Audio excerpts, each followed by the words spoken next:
الحمد لله نحمده ونستعينه ونستغفره ونؤمن به ونتوكل عليه ونعوذ بالله من شرور أنفسنا ومن سيئات أعمالنا من يهده الله فلا مضل له ومن يضلل فلا هادي له ونشهد أن لا إله إلا الله وحده لا شريك له ونشهد أن سيدنا ومولانا محمدا عبده ورسوله أما بعد فأعوذ بالله من الشيطان الرجيم بسم الله الرحمن الرحيم ولكل أمة جعلنا منسكا ليذكروا اسم الله على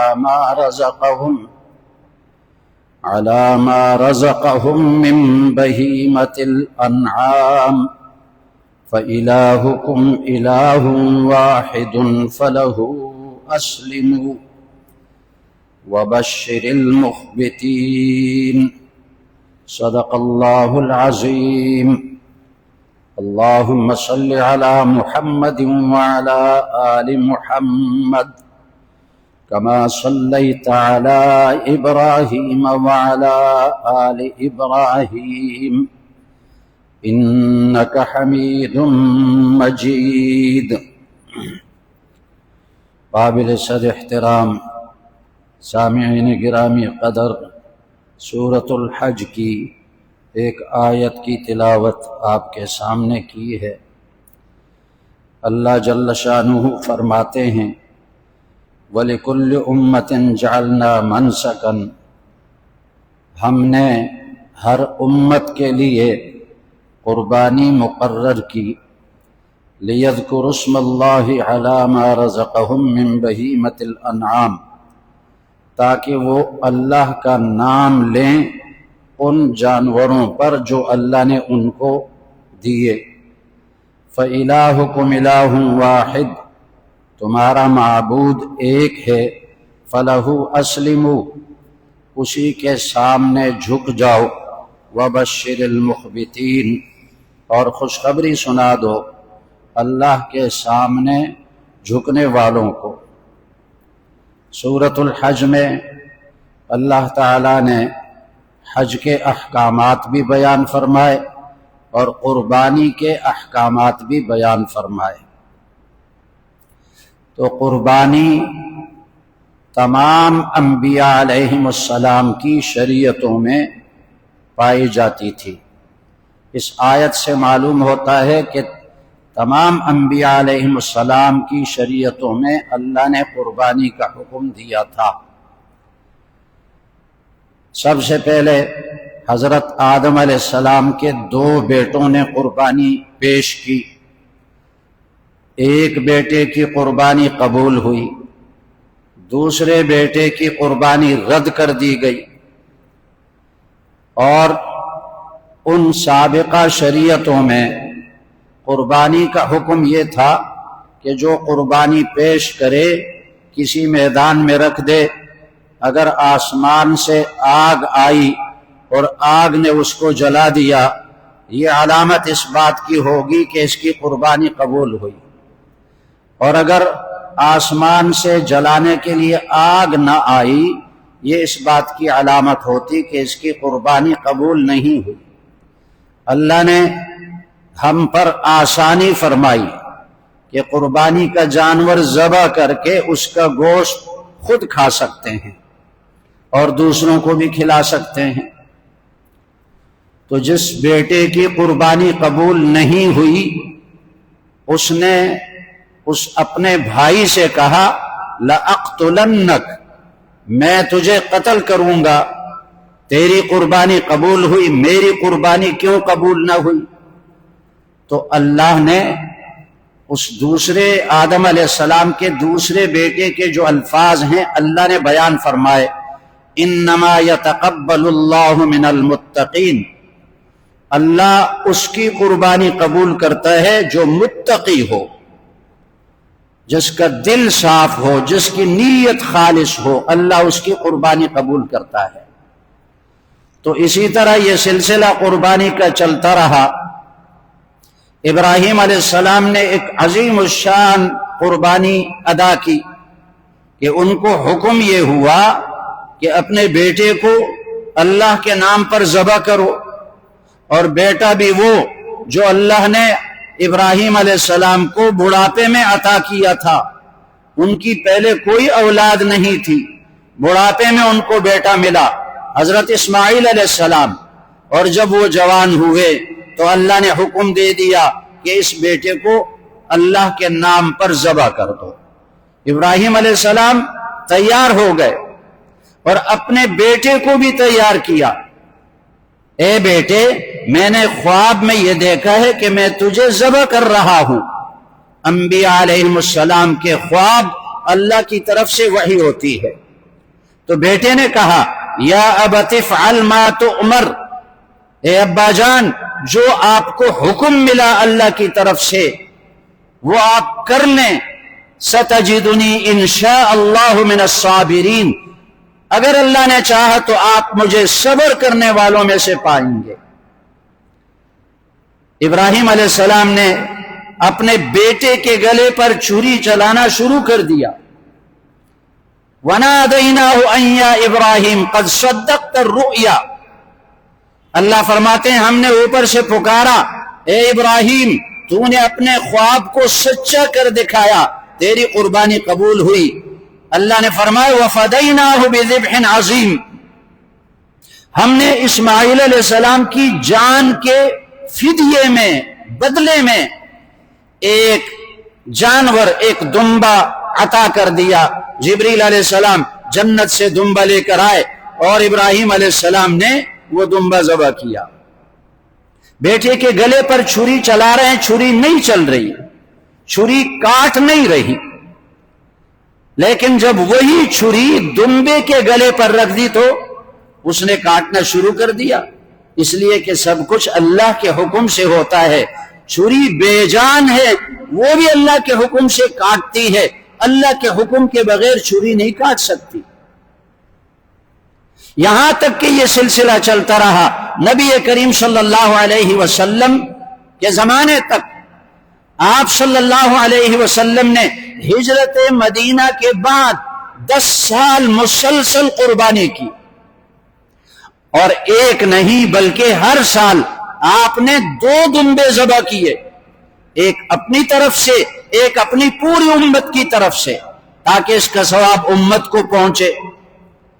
اب نفلی قربانی ہے، جو شخص نفلی قربانی کرے اور اس کا ثواب بہت سارے لوگوں کو بخش دے تو جائز ہے۔ پھر حضرت علی رضی اللہ تعالیٰ عنہ فرماتے ہیں کہ حضرت علی رضی اللہ عنہ ہر سال 2 قربانیاں کرتے تھے، 2 دمبے ذبح کرتے تھے۔ کسی نے پوچھا آپ کیوں یہ ایسا کرتے ہیں؟ فرمایا کہ مجھے نبی کریم صلی اللہ علیہ وسلم نے وصیت کی کہ میری طرف سے ایک قربانی ہر سال کیا کرو۔ اور 10 ہجری میں رسول اللہ صلی اللہ علیہ وسلم نے جو حج ادا فرمایا اس کو حجۃ الوداع کہا جاتا ہے۔ آپ صلی اللہ علیہ وسلم نے ہجرت کے بعد، حج کے فرض ہونے کے بعد ایک ہی مرتبہ حج ادا فرمایا، اور آپ صلی اللہ علیہ وسلم کے ساتھ 1,24,000 کم و بیش صحابہ کرام رضوان اللہ علیہم اجمعین تھے اس حج میں۔ اور اس حج کے موقع پر قربانی کے دن نبی کریم صلی اللہ علیہ وسلم نے 100 اونٹوں کی قربانی پیش کی، 100 اونٹ، اور ان میں سے 63 اونٹ نبی کریم صلی اللہ علیہ وسلم نے اپنے ہاتھ سے ذبح فرمائے۔ اور علماء نے اس کی حکمت یہ بتائی کہ اس وقت نبی کریم صلی اللہ علیہ وسلم کی عمر مبارک 63 سال تھی، آپ نے گویا کہ ہر سال کے بدلے 1 اونٹ کی قربانی دے دی۔ اور باقی جو اونٹ بچ گئے تو حضرت علی رضی اللہ عنہ کو حکم دیا کہ 32 اونٹ تم ذبح کرو. حضرت علی نے 32 اونٹ ذبح کیے، اس لیے کہ حضرت علی رضی اللہ عنہ کی عمر اس وقت 32 سال تھی. گویا کہ حضرت علی کے ہر سال کے بدلے ایک اونٹ قربان کیا گیا، باقی 5 اونٹ رہ گئے. وہ دوسرے موقع پر نبی کریم صلی اللہ علیہ وسلم نے ذبح فرمائے. اور حدیث میں آتا ہے جب رسول اللہ صلی اللہ علیہ وسلم نے چھری ہاتھ میں لے لی اور اونٹوں نے دیکھا کہ رسول اللہ صلی اللہ علیہ وسلم کے ہاتھ میں چھری ہے، فجاءت الابل یزدلفن الیہ، وہ اونٹ دوڑتے ہوئے آئے نبی کریم صلی اللہ علیہ وسلم کے پاس تاکہ ہمارے گلے پر آپ صلی اللہ علیہ وسلم چھری پھیر دیں. لیکن یہ تو نبی کریم صلی اللہ علیہ وسلم کا اونچا مقام ہے. ہمارے لیے حکم یہ ہے کہ ہم جانور کے سامنے چھری تیز نہ کریں. جانور کو بھی احساس ہوتا ہے، اس کو کوئی خطرہ کوئی خوف پہلے سے نہیں ہونا چاہیے، اس کے سامنے چھری تیز نہیں کرنی چاہیے. ہاں جب اس کو لٹا دیا جائے پھر اس کے گلے پر چھری پھیر دی جائے، اور چھری تیز ہونی چاہیے، کند نہیں ہونی چاہیے تاکہ جانور کو تکلیف نہ ہو. نبی کریم صلی اللہ علیہ وسلم نے فرمایا اذا قتلتم فاحسنوا القتلة واذا ذبحتم فاحسنوا الذبحة، جب تم جہاد کے میدان میں کسی کافر کو قتل کرو تو اس کو ایسے طریقے سے قتل کرو کہ اس کی روح جلدی نکل جائے، اس کو ستا ستا کر قتل مت کرو. اور فرمایا جب تم جانور ذبح کرو تو اس طریقے پر ذبح کرو کہ جانور کی روح جلدی نکل جائے اور اس کا گلا جلدی کٹ جائے. چھری تیز ہونی چاہیے، جانور کو بھی ستانا ممنوع ہے. تو اب یہ سنت اسی طرح ابھی تک چلی آ رہی ہے. اب قربانی کی 2 قسمیں ہیں، واجب قربانی ہے اور نفلی قربانی ہے. واجب قربانی اس پر واجب ہے جو صاحب نصاب ہو، نصاب کا مالک ہو، 52.5 تولے چاندی یا اس کی قیمت کا مالک ہو، جو چند دن پہلے 4 لاکھ اور 47,000 روپے اتنے بنتے تھے، تو یہ نصاب ہے. اور اگر کوئی نصاب کا مالک نہیں ہے، نصاب والے پر قربانی واجب ہے. اگر نصاب کا مالک نہیں ہے وہ نفلی قربانی کر سکتا ہے. لوگ یہ سمجھتے ہیں کہ بس اس کے پاس پیسہ نہیں ہے اور نصاب کا مالک نہیں تو قربانی نہ کرے. نفلی قربانی کا بھی وہی ثواب ہے جو واجب قربانی کا ثواب ہے. فرق اتنا ہے کہ نفلی قربانی جو کرتا ہے اگر وہ نہ کرے تو گناہگار نہیں، اور جس پر قربانی واجب ہے اگر وہ قربانی نہ کرے تو گناہگار ہوگا. اور قربانی کے بڑے فضائل ہیں. 2 حدیثیں میں عرض کرتا ہوں، پیش کرتا ہوں. ایک حدیث زید بن ارقم رضی اللہ عنہ سے روایت ہے، ان اصحاب رسول اللہ صلی اللہ علیہ وسلم قالوا یا رسول اللہ ما هذه الاضاحی قال سنة ابیکم ابراہیم قالوا فما لنا فيها يا رسول الله قال بكل شعرة حسنة قالوا فالصوف يا رسول الله قال بكل شعرة من الصوف حسنة. صحابہ نے پوچھا یا رسول اللہ یہ قربانیاں کیا ہیں، کیوں ہم قربانی کرتے ہیں؟ تو آپ صلی اللہ علیہ وسلم نے فرمایا یہ تمہارے باپ دادا ابراہیم علیہ السلام کی سنت ہے. چونکہ آپ کے مخاطبین اہل عرب تھے تو اس لیے ان سے فرمایا یہ تمہارے دادا کی سنت ہے ابراہیم علیہ السلام. اہل عرب ابراہیم علیہ السلام کی اولاد میں سے ہیں، اسماعیل علیہ السلام کی اولاد میں. تو صحابہ نے پوچھا یا رسول اللہ ہمیں اس میں کیا ملے گا؟ ابراہیم علیہ السلام کی سنت تو ادا ہو گئی، ہمیں کیا ملے گا؟ تو نبی کریم صلی اللہ علیہ وسلم نے فرمایا بکل شعرۃ حسنہ، قربانی کے جانور پر جتنے بال ہیں ہر بال کے بدلے تمہیں ایک نیکی ملے گی. اس پر سینکڑوں بال ہیں، اس پر ہزاروں بال ہیں، اس پر لاکھوں بال ہیں، ہر بال کے بدلے تمہیں ایک نیکی ملے گی. تو صحابہ نے پوچھا فالصوف یا رسول اللہ، یہ جو اون والے جانور ہیں، دمبا بھیڑ اس پر اون ہوتے ہیں اور وہ زیادہ ہوتے ہیں، اگر وہ ہم ذبح کریں تو کیا ملے گا؟ تو نبی کریم صلی اللہ علیہ وسلم نے فرمایا بِكُلِّ شَعْرَةٍ مِّنَ الصُّوفِ حَسَنَةٌ، اون والے جانور کو ذبح کریں گے وہاں بھی ہر بال پر ایک نیکی تمہیں ملے گی۔ اس لیے بہتر یہ ہے، افضل یہ ہے کہ بکرا ذبح کیا جائے، بکری یا دمبا، چھوٹا جانور ذبح کیا جائے، اس پر بال زیادہ ہوتے ہیں۔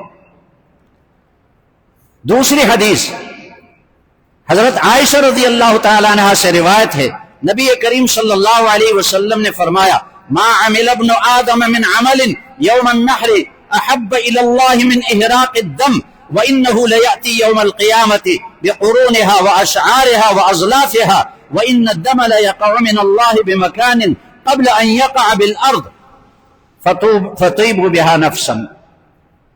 نبی کریم صلی اللہ علیہ وسلم نے فرمایا کہ یہ جو قربانی کا دن ہے اس میں کوئی بندہ جانور کے خون بہانے سے زیادہ افضل عمل نہیں کر سکتا۔ جتنا بھی عمل کرے اللہ کو جانور کے خون بہانے سے زیادہ کوئی عمل محبوب نہیں، پسند نہیں۔ اگر ایک آدمی قربانی کرے، 50,000 کا بکرا خریدے، قربانی کرے، اور دوسرا آدمی قربانی نہیں کرتا اور لاکھوں روپیہ صدقہ کرے، عید کے دن قربانی کا اجر اس کو نہیں مل سکتا، بلکہ قربانی نہ کرنے کا گناہ ہوگا، کیونکہ دین تو اللہ کا حکم پورا کرنے کا نام ہے، نبی کریم صلی اللہ علیہ وسلم کی سنت پر عمل کرنے کا نام ہے، دین اپنی مرضی اور خواہش پورا کرنے کا نام نہیں ہے۔ یہ جو ملحدین کہتے ہیں، بے دین قسم کے لوگ، کہ اتنے لاکھوں کروڑوں جانور آپ کیوں ذبح کرتے ہیں، یہ کیوں نقصان کرتے ہیں؟ یہ سارا مال جو اربوں کے حساب سے بنتا ہے یہ غریبوں پر تقسیم کر دیا جائے، ان کے کھانے پینے کا انتظام ہو جائے گا۔ بے دین قسم کے لوگ یہ کہتے ہیں، تو ان کو یہ نہیں معلوم کہ قربانی تو اللہ کا حکم پورا کرنے کا نام ہے، اور اس دن اللہ کو جانور کے خون بہانے سے زیادہ کوئی عمل محبوب نہیں ہے۔ اور پھر قربانی کرنے میں کتنے لوگوں کا فائدہ ہو جاتا ہے، یہ ضائع تو نہیں جاتا، کتنے لوگوں کو گوشت مل جاتا ہے۔ ایسے لوگ بھی ہیں جو سال بھر کبھی گوشت نہیں ملتا، قربانی کے دنوں میں ان کو بھی گوشت مل جاتا ہے۔ جانور فروخت کرنے والوں کو کتنا فائدہ ہوتا ہے، گھاس اور چارہ فروخت کرنے والوں کو کتنا فائدہ ہوتا ہے، جانور کے کاروبار کرنے والوں کو کتنا فائدہ ہوتا ہے، اس کو نہیں دیکھتے۔ کھیتی باڑی کرنے والوں کو کتنا فائدہ ہوتا ہے، اس کو نہیں دیکھتے۔ اور پھر جانور کم نہیں ہوتے قربانی کے ساتھ، سال بھر میں لاکھوں نہیں کروڑوں جانور ذبح کرتے ہیں، اس کا گوشت کھاتے ہیں، اس پر کوئی اعتراض نہیں، لیکن قربانی کے جانور ذبح کرنے پر اعتراض ہے۔ اور پھر اگر غریبوں کے ساتھ تمہیں ہمدردی ہے تو پھر بے حیائی اور فحاشی اور بے دینی کی جو تقریبات پر تم کروڑوں روپیہ خرچ کرتے ہو وہ غریبوں پر کیوں تقسیم نہیں کرتے؟ تمہیں اعتراض ہے ایک عبادت پر، قربانی پر اعتراض ہے۔ تو فرمایا کہ اس دن جانور کے خون بہانے سے زیادہ کوئی عمل اللہ کو محبوب نہیں، اور یہ انہی 3 دنوں کے ساتھ یہ عمل مختص ہے۔ اگر ایک آدمی قربانی نہ کرے اور یہ 3 دن گزر جائیں اور باقی دنوں میں سینکڑوں جانور ذبح کر کے ان کا گوشت صدقہ کرے، صدقے کا ثواب ملے گا، قربانی کا ثواب نہیں مل سکتا ان کو۔ اور آگے فرمایا نبی کریم صلی اللہ علیہ وسلم نے وَإِنَّ الدَّمَ لَيَقَعُ مِنَ اللَّهِ، فرمایا وَإِنَّهُ لَيَأْتِي يَوْمَ الْقِيَامَةِ بِقُرُونِهَا وَأَشْعَارِهَا وَأَزْلَافِهَا، جانور کی جو زائد اجزاء ہیں جن کو تم پھینک دیتے ہو، جانور کے سینگ، جانور کے کھر اور جانور کے بال، اس کو پھینک دیتے ہو، قیامت کے دن یہ جانور اسی طرح سینگوں، بالوں اور کھروں سمیت حاضر ہوگا، اور یہ کھر اور بال اور سینگ یہ بھی نیکیوں کے پلڑے میں تولے جائیں گے۔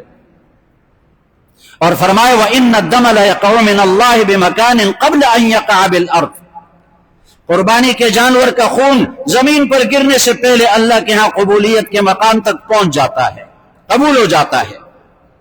فَطِيبُوا بِهَا نَفْسًا، فرمائے دل کی خوشی سے قربانی کرو، اس کو بوجھ مت سمجھو اور ایک حدیث میں وعید بھی ہے، سخت وعید ہے۔ نبی کریم صلی اللہ علیہ وسلم نے فرمایا من کان له سعة ولم يضحي فلا يقربن مصلانا، جس آدمی کے پاس گنجائش ہو، نصاب کا مالک ہو، قربانی کر سکتا ہے، اور اس نے قربانی نہیں کی، ہمارے عیدگاہ میں عید کی نماز میں ہمارے ساتھ شامل نہ ہو،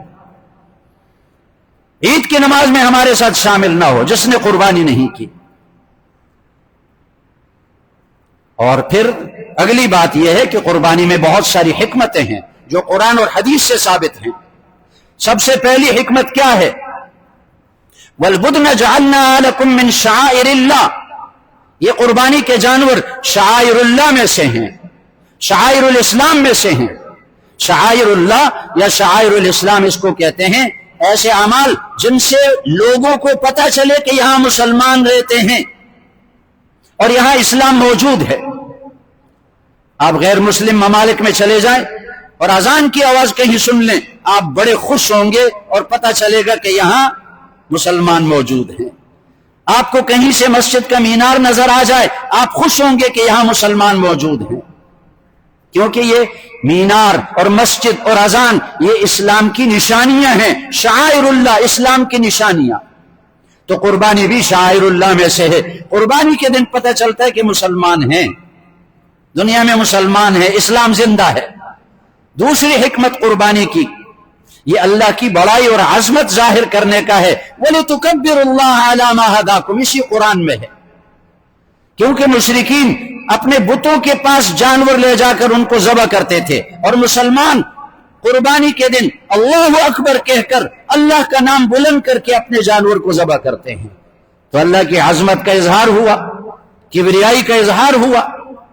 اور تیسری حکمت اس میں یہ ہے کہ اس سے ہمیں پتہ چلتا ہے کہ دین تو اپنی خواہش پورے کرنے کا نام نہیں، دین تو اللہ کا حکم اور نبی صلی اللہ علیہ وسلم کی سنت پر چلنے کا نام ہے۔ قربانی سے ہمیں یہ پتہ چلتا ہے کہ اس دن بس قربانی کرنا بڑی عبادت ہے، کروڑوں روپیہ صدقہ کرنا اس کے مقابلے میں اس کی کوئی حیثیت نہیں۔ اور چوتھی حکمت اس میں ایک بہت بڑی سنت نبوی زندہ ہوتی ہے، سنت ابراہیمی زندہ ہوتی ہے، یہ حکمتیں قربانی کی۔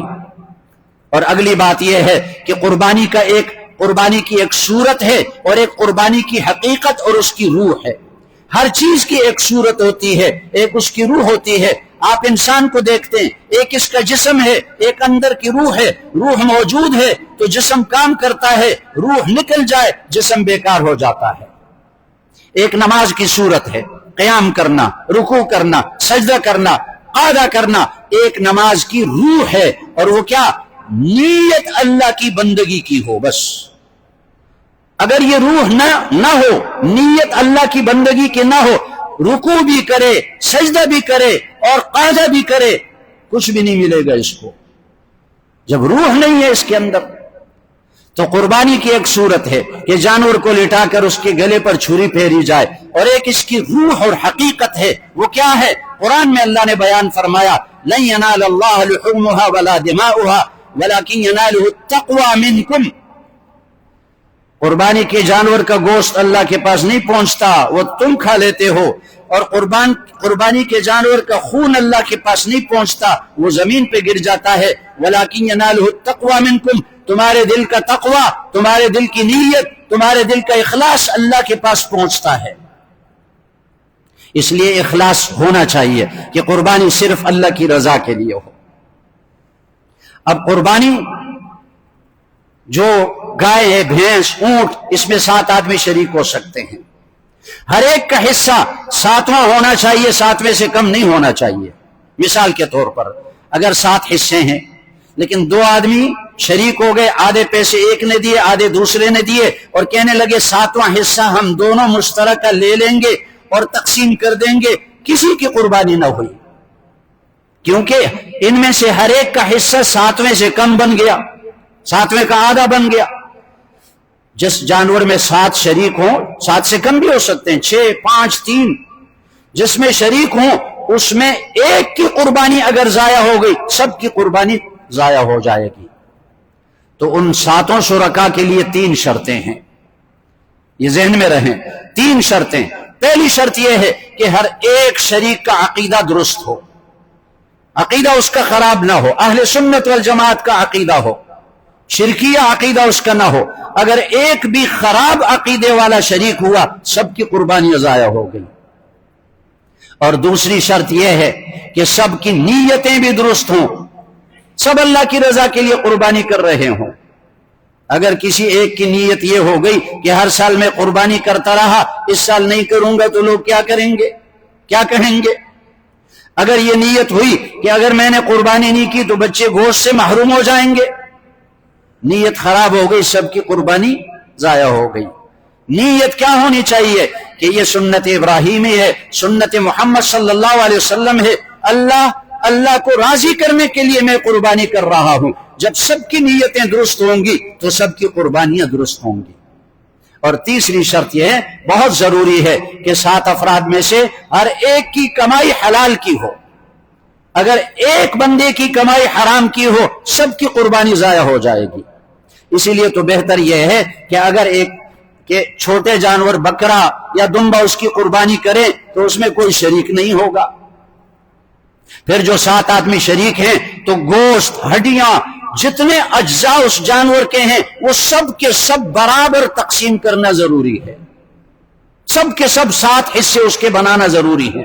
بہت سارے لوگ ایسا کر لیتے ہیں، ذبح کرنے کے بعد کلیجہ یا ایسی بعض چیزیں گھر میں پکانے کے لیے بھیجتے ہیں اور وہ ان لوگوں کو کھلاتے ہیں جو یہاں موجود ہیں. ناجائز ہے.